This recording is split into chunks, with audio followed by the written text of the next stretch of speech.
Hello everyone, नमस्कार। एक बार फिर से आप सभी का बहुत बहुत स्वागत है लोधाजी क्लासेस के बीए प्लेटफॉर्म पर। BA, BSc, BCom second year वाले छात्रों के लिए फाउंडेशन कोर्स के अंतर्गत इंग्लिश लैंग्वेज का सेशन चल रहा था और इसमें हम क्लास को कंटिन्यू करते हुए आज अनसीन पैसेज वाले पार्ट में पार्ट थर्ड को डिस्कस करने जा रहे हैं, जिसमें तीसरे नंबर की अनसीन पैसेज को देखेंगे जो एग्जाम के दृष्टिकोण से बहुत महत्वपूर्ण है। बेसिकली हम इस पूरे कंप्लीटली 5 पार्ट डिस्कस करने वाले हैं, मतलब कि 5 पार्ट में दैट मीन्स कि 5 अनसीन पैसेज हम डिस्कस करने वाले हैं और पांचों ही अनसीन पैसेज एग्जाम के दृष्टिकोण से बहुत ज्यादा महत्वपूर्ण है।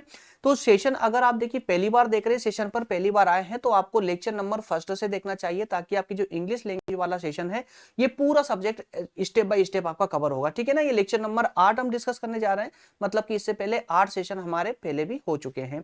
तो अगर आप इंटरेस्टेड हैं और अगर आप स्टडी को अच्छे से समझना चाहते हैं और अच्छे से कवर करना चाहते हैं ना, तो आपको स्टार्टिंग से देखने की आवश्यकता होगी। इसके अलावा आप चैनल की अगर प्लेलिस्ट में जाते हैं तो आपको वहां पर सभी मुख्य सब्जेक्ट भी आपको देखने को मिल जाएंगे, जहां पर मैंने पूरे क्रम से आप लोगों को पढ़ाया। सारी क्लासेस फ्री ऑफ कॉस्ट है। आप प्लेलिस्ट में जाइएगा, जो सब्जेक्ट आपको पढ़ना है उसको क्लिक कीजिए, पढ़िए। इसके अलावा यहाँ पर यूट्यूब पर ही एक नया यूट्यूब प्लेटफॉर्म है प्रज्ञान हिंदी के नाम से। अगर आप कॉम्पिटिटिव एग्जाम की तैयारी कर रहे हैं या करना चाहते हैं तो एक बार इस प्लेटफॉर्म को जरूर विजिट कीजिएगा। नाम है प्रज्ञान हिंदी, याद रखिएगा प्रज्ञान हिंदी, पूरा नाम लिखिए यूट्यूब पर। और अगर नहीं जानना चाहते तो आप इस वीडियो की डिस्क्रिप्शन में जाएंगे तो वहां पर भी आपको प्रज्ञान हिंदी की लिंक मिल जाएगी, जिससे आप डायरेक्टली चैनल पर जा सकते हैं। इसके अलावा बीए या कहेंगे बीए, बीकॉम, बीएससी, एक्चुअली में क्या कि बीए बार बार हम रिपीट करते हैं ना, तो जुबान पर ये बीए शब्द ही चढ़ा हुआ है। लेकिन फाउंडेशन कोर्स तो आप सभी जानते हैं, जितना महत्वपूर्ण बीए के लिए है ये सभी क्लासेस, उतनी ही बीकॉम और बीएससी वाले बच्चों के लिए भी है, और इवन सिर्फ इनके लिए। इसके अलावा बीएचएससी है ना, बीबीए, तो ये सब सेकेंड ईयर वाले जो छात्र हैं उनका फाउंडेशन सेम रहता है। अब सभी तैयारी कर सकते हैं। इसके अलावा अगर आप डीपली पढ़ना चाहते हैं तो ये हमारे इस चैनल के द्वारा या कहें कि हमारे द्वारा ही कुछ नोट्स बनाकर तैयार कर दी गई, जो स्पेशल लैंग्वेज के साथ में है, स्पेशल कंटेंट के साथ में है। आईएमपी क्वेश्चन आंसरों को समाहित इसमें किया गया है। अगर आप बेहतर तरीके से अगर आप डीपली पढ़ना चाहते हैं और आप बेहतर तरीके से तैयारी करना चाहते हैं फाउंडेशन की, तो चारों ही सब्जेक्ट आपको अवेलेबल है एक छोटे से सब्सक्रिप्शन अमाउंट के साथ में। 149 का सब्सक्रिप्शन अमाउंट है, आप चाहें तो ले सकते हैं। नंबर दिए गए नीचे, इस पर व्हाट्सअप कर दीजिएगा, आपको वहां पर नोट्स मिल जाएंगे, अवेलेबल हो जाएंगे। चलिए शुरू करते हैं अपना आज का सेशन। कॉम्प्रहेंशन स्किल चल रहा वाला पार्ट अभी चल रहा है, जिसमें हम आज बात करेंगे अनसीन पैसेज थर्ड की, है ना। चूंकि आपके यहाँ नंबर दर्शाते हैं 3 आउट ऑफ 5, तो कुल मिलाकर 5 अनसीन पैसेज हमको डिस्कस करना है, जिसमें से नंबर 3 आज अनसीन पैसेज हम डिस्कस करेंगे। उसके बाद में इसी अनसीन पैसेज से संबंधित कुछ क्वेश्चन आंसर होंगे, उनको हम डिस्कस करेंगे। तो आइए डायरेक्टली बढ़ते हैं आप सेशन की ओर। सबसे पहले तो हम अनसीन पैसेज को डिकोड कर ले, समझ लें उसको, और फिर समझने के बाद में उसी पर आधारित, मतलब जो अनसीन पैसेज हम यहाँ पढ़ेंगे उसी पर आधारित कुछ क्वेश्चन आंसर भी लगाएंगे। तो ध्यान से सुनिएगा। सारा कन्वर्सेशन मैं आपको बहुत आसान भाषा में समझाऊंगा, इंग्लिश के साथ साथ हिंदी में भी ट्रांसलेशन के साथ बताऊंगा आप लोगों को। पूरा एकदम इस प्रकार से समझाने का प्रयास करूंगा ताकि आप लोगों को पूरी स्टोरी समझ आ जाए, और जब एग्जाम में क्वेश्चन आंसर देखने को मिले तो चाहे कहीं से भी फिर वहां से क्वेश्चन आपसे पूछ ली जाए, आप आसानी से उनका जवाब दे पाएंगे। चलिए शुरू करते हैं। Throughout human history the leading causes of death have been infection and trauma. कहा गया है कि मानव के इतिहास में मृत्यु का जो प्रमुख कारण रहा है, वो प्रमुख कारण क्या क्या रहा है? इन्फेक्शन और ट्रॉमा। इन्फेक्शन दैट मीन्स कि संक्रमण, है ना, संक्रमण या फिर कहीं आघात, घात जैसे हार्ट अटैक वगैरह आता है, तो इस प्रकार के जो आघात आते हैं इनके कारण ये एक बड़ा कारण रहा है मृत्यु का प्राचीन समय में, मतलब मानव के इतिहास को अगर उठाकर हम देखें तो। लेकिन अब बात करते हैं modern medicine has scored significant victories against both. लेकिन हमारे आज के जो आधुनिक चिकित्सा है, इसने ऑलमोस्ट दोनों पर ही, मतलब इन्फेक्शन और ट्रोमा दोनों पर ही आजकल अब जो है जीत हासिल कर ली है। And the major causes of ill health and death are now the chronicle degenerative disease. लेकिन आज समय में जो बीमारी बुरे स्वास्थ्य और खराब स्वास्थ्य और कहें कि मृत्यु का जो कारण बनी हुई है आजकल, वो बीमारियां हैं जो डिजेनरेटिव डिसीज है। डिजेनरेटिव, है ना, डिजेनरेटिव जो अपक्षयी टाइप के जो रोग होते हैं, है ना, जिनका जिनका इलाज की अगर हम बात करें तो आसानी से उनका उपलब्ध नहीं हो पाया, वो थोड़ा बहुत हुआ भी है, लेकिन कंप्लीटली उनका आज भी इलाज संभव नहीं है, ट्रीटमेंट संभव नहीं है। जैसे जैसे हम बात करें such as coronary artery disease. Artery disease का मतलब दोस्तों आपको इन डिसीज का नाम याद होना चाहिए क्योंकि एग्जाम में क्वेश्चन यहां से बन सकते हैं, ऑप्शन में ये डाल दी जाएंगे, है ना। आर्टरी डिसीज, आर्टरी डिसीज जैसे कि आर्टरी मतलब धमनी होती है हमारे शरीर की, जैसे धमनी रोग हो गए, है ना। आर्थरिटिस, आर्थरिटिस मतलब कि गठिया रोग सुना होगा आप लोगों ने। और कैटरैक्ट, कैटरैक्ट या कैंसर, कैटरैक्ट मतलब जो मोतियाबिंद होते हैं आंखों में, मोतियाबिंद। और कैंसर, तो ये कुछ ऐसी बीमारियां हैं जिनके कारण कई ज्यादा मौतें हुई है, लेकिन अब जो आधुनिक हमारा जो चिकित्सा है इसने लगभग लगभग इन पर भी जीत हासिल कर ली है। अब इन बीमारियों की अगर हम बात करें तो these have a long latency period before symptoms appear and the diagnosis is made. कहा गया है कि ये जो बीमारियां होती हैं, ऐसा नहीं है कि आज सिम्टम्स दिखे, है ना, और आज ही इसका इलाज चालू हो चुका है, ऐसा नहीं है, बल्कि इनके सिम्टम्स दिखने से लेकर के इनका जो ट्रीटमेंट चालू होता है उसके बीच में एक लंबा गैप होता है, लॉन्ग लेटेंसी पीरियड मौजूद होता है। और इसी कारण से it follow that the majority of apparently healthy people are pre-ill।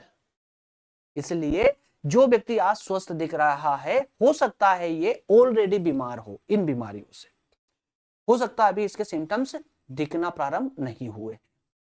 Symptoms जब दिखेंगे तो इसका इलाज चालू होगा।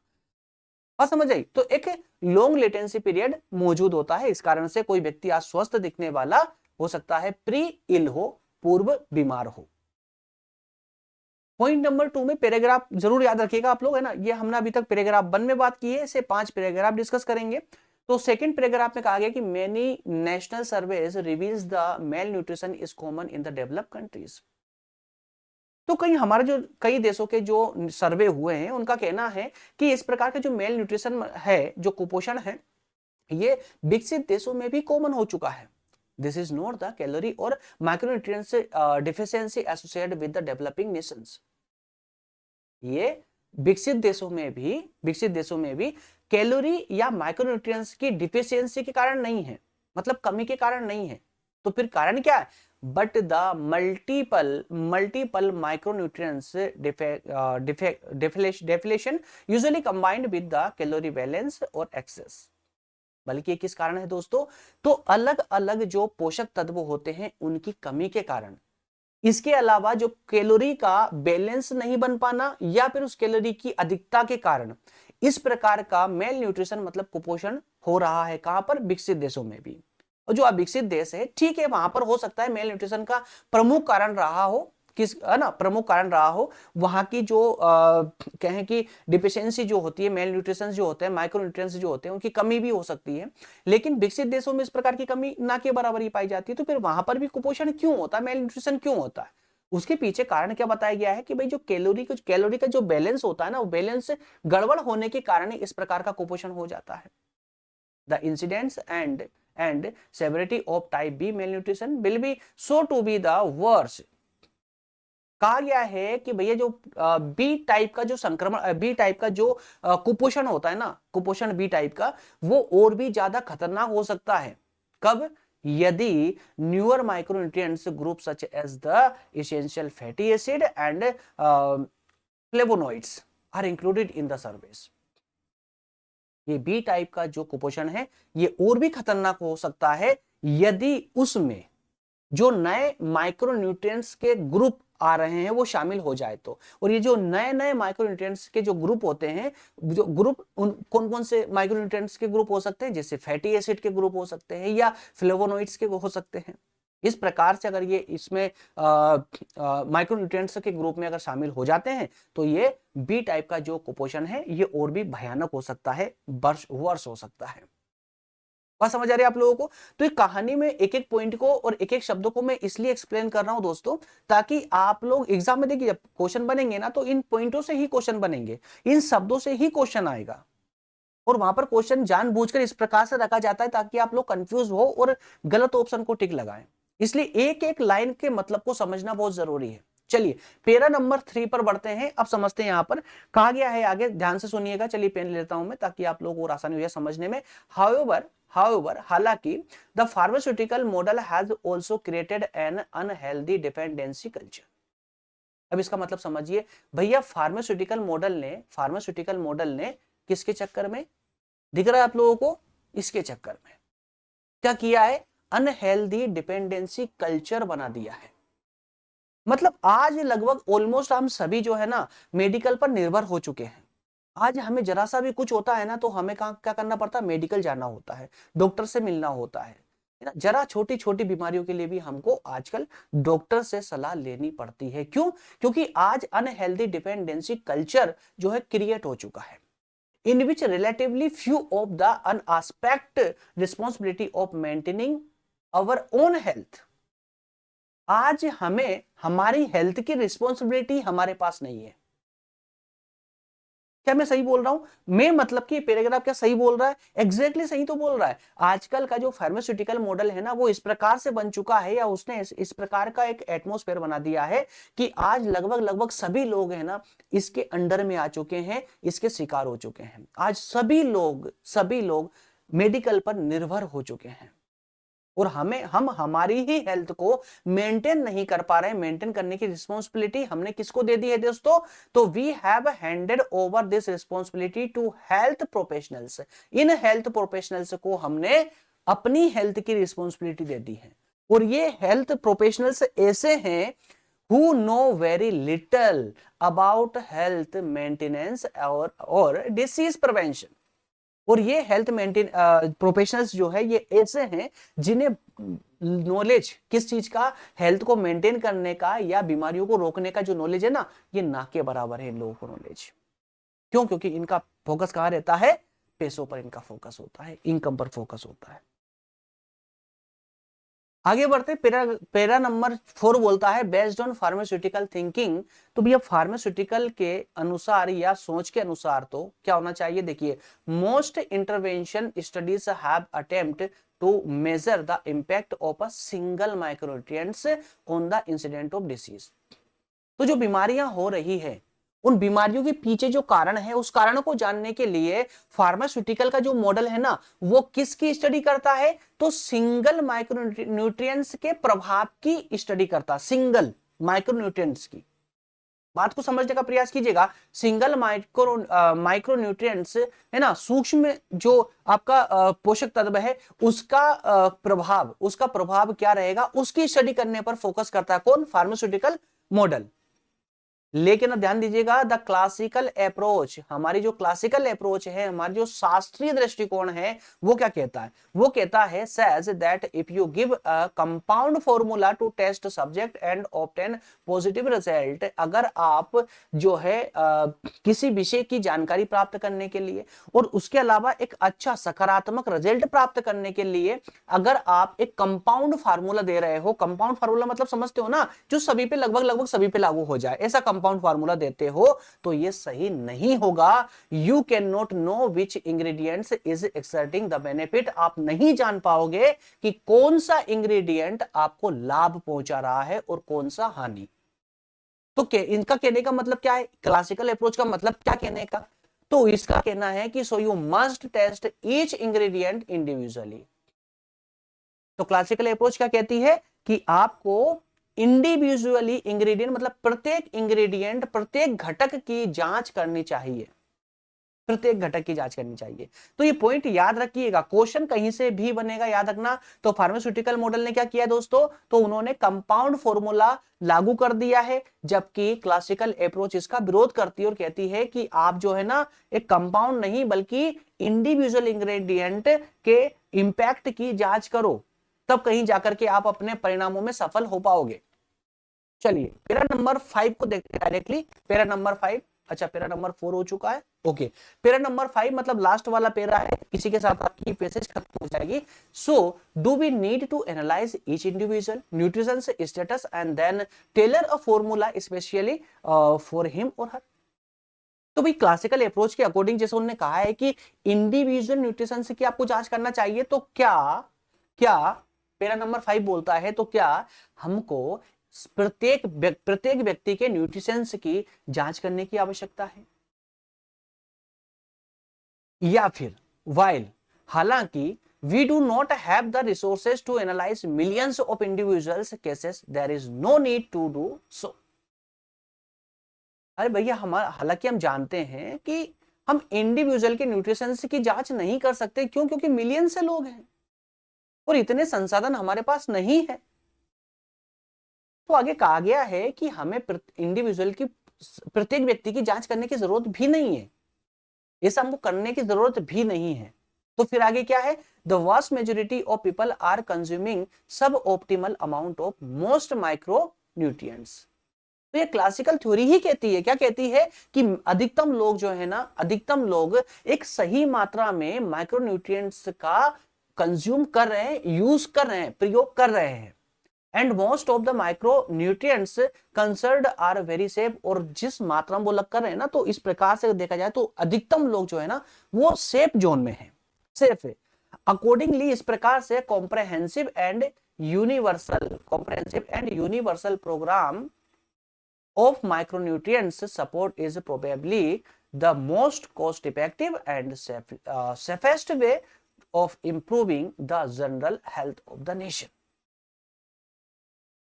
तो इस प्रकार से हम कह सकते हैं कि अगर हम नेशंस के हेल्थ है ना, हेल्थ ऑफ नेशंस, तो नेशंस के हेल्थ को अगर हम सुरक्षित रखना चाहते हैं, अगर हम बढ़ावा देना चाहते हैं, समर्थन करना चाहते हैं, सभी लोगों को स्वस्थ रखना चाहते हैं, तो हमें जो है एक सेफ जोन में आकर के, किसके, माइक्रोन्यूट्रिएंट्स के सेफ जोन में आकर के हमें कॉम्प्रहेंसिव और यूनिवर्सल प्रोग्रामों की जरूरत है। कॉम्प्रहेंसिव मतलब कि बड़े पैमाने पर, यूनिवर्सल मतलब सार्वभौमिक प्रोग्रामों की जरूरत है जो हमें किसकी, माइक्रोन्यूट्रिएंट्स की जानकारी दे सके। और इस प्रकार के प्रोग्राम कॉस्ट इफेक्टिव भी होते हैं और सेफ भी होते हैं। तो किसकी है, तो दोस्तों याद रखिएगा आप लोग, जैसा मैंने आपको लास्ट में बताया था, किसकी, क्लासिकल अप्रोच की ये थ्योरी है, ठीक है ना। फार्मास्यूटिकल मॉडल ने तो लगभग हम पर कब्जा कर लिया है, लेकिन यहां पर क्लासिकल अप्रोच की थ्योरी क्या कहती है, आपको यूनिवर्सल है ना और कॉम्प्रहेंसिव लेवल के प्रोग्रामों को बढ़ावा देने की जरूरत है, जो आपको माइक्रोन्यूट्रिएंट्स की प्रत्येक व्यक्ति को जानकारी दे। अगर आप जानकारी दे दोगे तो एक कंप्लीट मात्रा में लोग माइक्रोन्यूट्रिएंट्स को कंज्यूम करना प्रारंभ कर देंगे, स्टार्ट कर देंगे, जिससे क्या होगा, हेल्थ ऑफ नेशन को बढ़ावा मिलेगा। ये थी हमारी पैसेज नंबर 3, अनसीन पैसेज, है ना। 5 पैराग्राफ में थी, आपने समझा, उम्मीद करता हूं आपको कंप्लीट समझ आई होगी पूरी स्टोरी। अब इससे रिलेटेड कुछ क्वेश्चन आंसर लगा लेते हैं। पहला क्वेश्चन है, type B malnutrition will be worship. तो हमने पढ़ा था ना कि अगर बी टाइप का जो आपका मेल न्यूट्रिशन है, कुपोषण है, ये और ज्यादा भयानक हो जाता है यदि इसमें क्या इंक्लूड हो जाते हैं, तो माइक्रोन्यूट्रिएंट्स ग्रुप आर इंक्लूडेड, क्या माइक्रोन्यूट्रिएंट्स के ग्रुप इंक्लूड हो जाते हैं तो, या फिर fatty acid and flavonoids are included. तो फैटी एसिड तो आप लोगों ने पढ़ा था, है ना, फ्लेवोनॉइड्स, तो इनके जो नए नए वेरिएंट्स है, नए नए वेरिएंट्स है, ठीक है।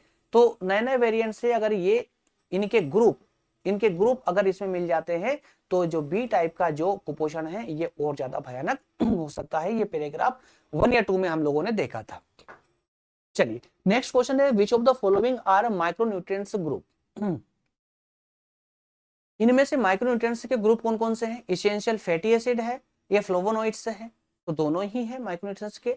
न्यूअर ग्रुप है ना, नए नए माइक्रोन्यूट्रिएंट्स के ग्रुप हैं ये एसेंशियल, जो कि बी मेल न्यूट्रिशन को और ज्यादा खराब बना देते हैं, ठीक है। ऑप्शन यहाँ पर सी करेक्ट हो जाएगा, क्योंकि ए भी करेक्ट है, बी भी करेक्ट है, तो यहाँ पर option C, both A and B दोनों ही सही हो जाएंगे, ठीक है। तो ऑप्शन सी यहाँ पर करेक्ट हो जाएगा। समझ आ रहा है ना आप लोगों को। चलिए आगे बढ़ते हैं, अगला क्वेश्चन है आपके सामने, to know the ingredients is exerting benefit. Ingredients क्या, तो इंग्रेडिएंट्स के लाभ को जानने के लिए हमें क्या जानना जरूरी है, क्या जरूरी है, तो गिव कंपाउंड फॉर्मूला। क्या प्रत्येक इंग्रेडिएंट्स के का लाभ जानने के लिए कंपाउंड फॉर्मूले की जरूरत है, फार्मास्यूटिकल मॉडल देता है ये, या फिर टेस्ट ईच इंग्रेडिएंट्स इंडिविजुअली। तो हमें जो बताया गया है वो क्या बताया गया है, test each ingredient individually. Option यहां पर बी करेक्ट होगा, या सॉरी देखिए, study impact of single micronutrients या नन ऑफ दिस। तो यहां पर जो है हम कंपाउंड फॉर्मूला टेस्ट सब्जेक्ट, यहां पर थोड़ी सी गड़बड़ मुझे क्वेश्चन नजर आ रही है, इसलिए मैं खुद ही कंफ्यूज हो रहा हूं इसमें, है ना। कहा गया है कि अगर आप इंग्रेडिएंट्स के लाभ को जानना चाहते हो तो क्या जरूरी है, तो कंपाउंड फार्मास्यूटिकल ने कंपाउंड फॉर्मूला दिया आपको, है ना। तो ये कहता कंपाउंड फॉर्मूला, लेकिन वहीं पर हमारा जो शास्त्रीय दृष्टिकोण है वो कहता है कि अगर कंपाउंड फॉर्मूला आप देते हो तो आप इंग्रेडिएंट्स के बेनिफिट को नहीं जान पाओगे। तो यहां विरोधाभास आ रहा है, यहां विरोधाभास आ रहा है इसलिए। लेकिन अब चूंकि देखिए यहां पर ऑप्शन ए करेक्ट होने का एक चांसेस प्रोबेबिलिटी है, वो इसलिए है क्योंकि यहां पर जो क्लासिकल थ्योरी जो है हमारी, मतलब जो शास्त्रीय दृष्टिकोण है, उसका कोई पॉइंट हमको नजर नहीं आता है ना। इसलिए ऑप्शन ए का हम करेक्ट कर देंगे। लेकिन यहां कंफ्यूजन कब हो जाती, जब यहां पर हमारा फार्मास्यूटिकल के साथ साथ में क्लासिकल थ्योरी का भी, है ना, जो शास्त्रीय दृष्टिकोण है उसका विचार भी यहां पर होता, किसका, यूनिवर्सल प्रोग्राम का। क्लियर है। तो उस केस में यहां पर हमें कंफ्यूजन होती और फिर हम यहां पर नन ऑफ दीस पर क्लिक करते ऑप्शन डी को करेक्ट लगा देते हैं। फिलहाल तो ऑप्शन ए ही करेक्ट हो रहा है। चलिए नेक्स्ट को, तो ऐसे उलझन वाले क्वेश्चन भी आगे आपको देखने पड़ सकते हैं एग्जाम में, याद रखिएगा। इसलिए थोड़ा सेफली चलिएगा, थोड़ा अच्छे से एनालाइज कीजिएगा प्रश्नों को। नेशनल सर्वे रिवील्स, जो नेशनल सर्वे होते हैं ना, वो क्या बताते हैं national survey, malnutrition is common, या long latency period, chronic degenerative disease, या नन ऑफ दिस। तो नेशनल सर्वे में क्या बताया गया दोस्तों, नेशनल सर्वे में जो है इन सभी के बारे में नहीं बताया गया, बल्कि नेशनल सर्वे में क्या बताया गया है कि ये सब जो है ना कॉमन है। क्या है, कॉमन है, लेकिन कॉमन तो है, लेकिन इसके पीछे रीजन क्या, कॉमन होने के पीछे मेल न्यूट्रिशन जो हो रहा है, ये विकसित देशों में भी हो रहा है, लेकिन इसके पीछे कोई आपका जो इंग्रेडिएंट्स है उनकी कमी वगैरह नहीं है, बल्कि पीछे कारण है एक इंफॉर्मेशन, एक अच्छी जानकारी। और ये जो लॉन्ग लेटेंसी जो पीरियड होता है वो उसके पीछे कारण हो सकता है, या कहें कि कैलोरी का जो मेंटेनेंस है, मेंटेन है ना, कि हम बैलेंस नहीं रख पाते या फिर कैलोरी ज्यादा हो जाती है, इस कारण से ये होता है। तो ये ऑप्शन यहाँ पर नन ऑफ दिस हो जाएगा, क्योंकि नेशनल सर्वे ये बिल्कुल नहीं कहता है कि मेल न्यूट्रिशन कॉमन है, होता ही होता है, होना मतलब एक कॉमन सी बीमारी है, चलेगा, ऐसा नहीं है। Long latency period, long latency period की एक लंबा पीरियड है इसका, तो ऐसा भी कोई जरूरी, हर केस में ये भी जरूरी नहीं है। क्रोनिकल या जो अपक्षय बीमारियां होती है वो तो सबका लगभग इनका तो इलाज मिल ही चुका है, तो ऐसा नहीं है। बल्कि जो कारण है वो हमारी कैलोरी डिफिसिट जो है उसका बैलेंस नहीं हो पाता है, या तो वो बहुत जरूरत से ज्यादा कम हो जाती है या फिर वो जरूरत से ज्यादा हो जाती है। इस कारण से हमारे सामने मेल न्यूट्रिशन की समस्या आ खड़ी होती है। क्लियर है। चलिए नेक्स्ट क्वेश्चन लेते हैं। अगला क्वेश्चन है, क्वेश्चन नंबर 5 है, pharmaceutical model created. Pharmaceutical model ने क्या बनाया है, incidence of disease, incidence of disease भैया बीमारियों का कारण बनाया है, घटनाएं बनाई है, या न्यूट्रिशन स्टेटस बनाया है, अनहेल्दी डिपेंडेंसी कल्चर बनाया है, नन ऑफ दिस बनाया है। तो क्या होगा यहाँ पर, बिना सोचे समझे आप ऑप्शन सी को क्लिक लगा देंगे तो बिल्कुल सही हो जाएगा, अनहेल्दी डिपेंडेंसी कल्चर। ये किया है ना, इंसिडेंस ऑफ डिसीज, यहाँ पर ऑप्शन ये गलत बता रहा है, क्वेश्चन में ऑप्शन गलत है। फार्मास्यूटिकल मॉडल ने जो है क्या बनाया है दोस्तों, ऑप्शन सी यहां करेक्ट होगा, अनहेल्दी डिपेंडेंसी कल्चर को जन्म दिया है इसने। ठीक है, बिल्कुल बेशक यहां पर ऑप्शन ये ऑप्शन में गलत आ रहा है, ऑप्शन सी यहां पर करेक्ट होगा, ऑप्शन ए नहीं, ऑप्शन सी करेक्ट होगा। आप नोट डाउन कर रहे हो तो नोट डाउन कर लीजिएगा, अगर जब मैं पीडीएफ उसको तो एडिट करवा दूंगा इसका, ठीक है ना। चलिए नेक्स्ट क्वेश्चन लेते हैं, to improve general health of nation, to improve general health of nation. तो राष्ट्र के स्वास्थ्य को, राष्ट्र का स्वास्थ्य मतलब जनता का स्वास्थ्य, अगर हमें इसे इंप्रूव करना है तो किस चीज की आवश्यकता है, ईमानदारी से, कॉम्प्रहेंसिव प्रोग्राम की या यूनिवर्सल प्रोग्राम ऑफ माइक्रोन्यूट्रिएंट्स की। तो देखिए यार यहां पर छोटा सा अगर ध्यान देंगे, बेसिकली तो देखिए यहाँ पर ऑप्शन सी सही होना चाहिए। क्यों होना चाहिए, क्योंकि यहाँ पर ऑप्शन ए भी सही है और ऑप्शन बी भी सही है। ऑप्शन ए क्या कहता है, कॉम्प्रहेंसिव प्रोग्राम, बड़े स्तर के प्रोग्राम। लेकिन दोस्त यहाँ पर ये नहीं बताया कि जो बड़े स्तर के प्रोग्राम है ये किस चीज के प्रोग्राम होना चाहिए, इसलिए इस ऑप्शन को हम काउंट नहीं करेंगे। बात समझ रहे हो ना। और ऑप्शन बी कह रहा है कि यूनिवर्सल प्रोग्राम ऑफ माइक्रोन्यूट्रिएंट्स, तो सार्वभौमिक माइक्रोन्यूट्रिएंट्स के सार्वभौमिक प्रोग्राम होना चाहिए, जहां पर जनता को, व्यक्ति व्यक्ति को इसकी जानकारी मिले। क्या ये सही है, एग्जैक्टली तो ऑप्शन यहाँ पर बी सही होगा, अकेला बी। लेकिन अगर ये ओप न्यूट्री माइक्रोन्यूट्रिएंट्स अगर यहाँ पर भी लिखा होता है ना ऑप्शन ए के साथ में, तो फिर ये दोनों ही सही हो जाते हैं, मतलब क्या होता है, बोथ ए एंड बी, मतलब ऑप्शन सी सही हो जाता। लेकिन अभी फिलहाल केस में ऑप्शन बी करेक्ट है। ठीक है, चलिए नेक्स्ट क्वेश्चन लेते हैं। नेक्स्ट क्वेश्चन है व्हाट डज क्लासिकल अप्रोच से, भाई आपकी क्लासिकल अप्रोच क्या कहती है, शास्त्रीय दृष्टिकोण क्या कहता है। You must test each ingredients individually, क्या आपको प्रत्येक व्यक्ति का जो इंग्रेडिएंट्स है वो जांच करने की आवश्यकता है। यू नो, माफ कीजिएगा, who know very little about health maintenance और डिसीज प्रिवेंशन, या फिर डायग्नोसिस इज मेड, या ऑल ऑफ द अबव। तो इसका करेक्ट आंसर भी एग्जैक्टली 1A होगा। आप लोगों ने पेरा नंबर 5 में पढ़ा भी है। यू मस्ट टेस्ट ईच, आपकी पेरा नंबर 4 में पढ़ा है आपने, you must test each ingredients individually. और हालांकि ये पॉसिबल नहीं है, ये पॉसिबल नहीं है, और ये बात क्लासिकल अप्रोच ने खुद स्वीकार की है कि ये पॉसिबल नहीं है, क्योंकि हमारे पास इतने संसाधन नहीं है कि हम प्रत्येक व्यक्ति के इंग्रेडिएंट्स को की जांच कर सके। लेकिन इसका एक तरीका है, इसका एक तरीका है कि प्रत्येक व्यक्ति को हम सार्वभौमिक प्रोग्रामों के माध्यम से प्रत्येक व्यक्ति को ये समझा सकते हैं। उसे नया रास्ता सुझाया था पेरा नंबर 5 में, है ना। तो पेरा नंबर 4 का एक क्वेश्चन है, you must test each ingredients individually. A option correct हो जाएगा, ठीक है ना। चलिए लास्ट क्वेश्चन है आज का, find the synonym of the word UNICEF given in the paragraph 2। भैया जो पैसेज आपने पढ़ी है उसके पैराग्राफ 2 में एक शब्द दिया गया है जिसका सिनोनिम कौन सा है, यूनिफाई है, यूनिफाई। मैं आपको यूनिफाई का हिंदी मीन बता दूं तो आप फट से इसको पकड़ लोगे। यूनिफाई का मतलब होता है दोस्तों आपस में मिला देना, दो चीजों को आपस में, दो या दो से ज्यादा चीजों को आपस में मिला देना, है ना। तो मिला देना मतलब कंबाइन कर लेना। कंबाइन शब्द दिख रहा है क्या आप लोगों को, कंबाइन, क्लियर है। पैराग्राफ 2 से ये क्वेश्चन बना है। तो इस प्रकार से आपके 8 क्वेश्चन हमने यहाँ पर डिस्कस किए हैं पैराग्राफ के साथ में, या पांचों पैराग्राफ के साथ में। उम्मीद करता हूँ पांचों ही पैराग्राफ आपको अच्छे समझ आए होंगे और उनसे संबंधित जो क्वेश्चन हमने डिस्कस किए वो भी आपको अब गले नीचे उतर चुके होंगे। नेक्स्ट सेशन होगा, लेक्चर नंबर जो 9 होने जा रहा है वो होगा हमारी नेक्स्ट अनसीन पैसेज पर, पैसेज नंबर 4 पर हम डिस्कस करेंगे, क्लियर है। अब मैं आपको नोट्स के बारे में बता दूं, जो भी दोस्त नोट्स लेना चाहते हैं, जिनको भी नोट्स की आवश्यकता है वो यहाँ से नोट्स ले सकते हैं। नोट्स मतलब स्पेशल पीडीएफ नोट्स हैं, चारों ही सब्जेक्ट इसमें इंक्लूड किए गए हैं। एक छोटा सा सब्सक्रिप्शन अमाउंट है 149 रुपए का, इसको पे करने के बाद में आपको ये नोट्स की कॉपी या नोट्स की लिंक आपको प्राप्त हो जाती है। कैसे मिलेगी, इस पेज का स्क्रीनशॉट लेकर के जो नंबर दिए गए हैं इस नंबर पर 9425115671 नंबर पर आप जो है व्हाट्सअप कर दीजिएगा। और अगर व्हाट्सअप पर या इसके अलावा कोई अन्य जानकारी चाहिए आपको तो आप इस नंबर पर कॉल भी कर सकते हैं, कॉल करके आप जानकारी ले सकते हैं नोट्स के बारे में। लेकिन एक रहता है ना कि अगर मान लो आपके कॉल अटेंड नहीं की गई है किसी कारणवश, तो फिर आप डायरेक्टली व्हाट्सएप पर मैसेज भी डाल सकते हो, वहां पर भी जानकारी ले सकते हो, क्लियर है। बस याद रखिएगा चारों ही नोट्स जो है स्पेशल लैंग्वेज के साथ में, और है ना स्पेशल लैंग्वेज तो है ही, साथ में मैक्सिमम क्वेश्चन दिए गए ताकि आप अच्छे से प्रैक्टिस कर पाए। ओके, मिलेंगे नेक्स्ट सेशन में।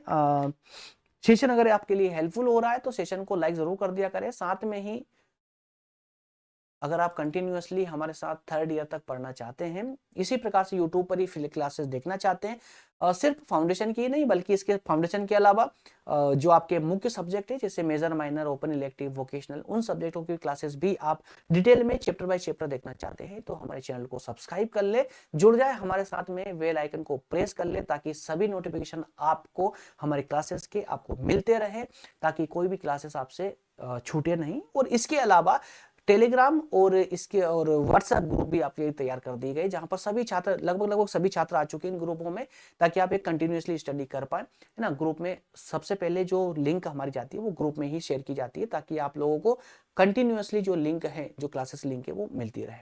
ओके फ्रेंड्स, मिलेंगे। हाँ, सबको डिस्क्रिप्शन में अवेलेबल है इस सेशन की, जाइएगा डिस्क्रिप्शन में, वहां पर सभी ग्रुपों की लिंक मिल जाएगी। प्रज्ञान हिंदी जो यूट्यूब चैनल है जहाँ कॉम्पिटिटिव एग्जाम की तैयारी करवाई जा रही है उसकी लिंक भी मिल जाएगी। इसके अलावा और भी इंपॉर्टेंट इंफॉर्मेशन है आप लोगों के लिए, वो सब कुछ आपको वहां मिल जाएगा। मिलेंगे अगले सेशन में। थैंक यू, जय हिंद।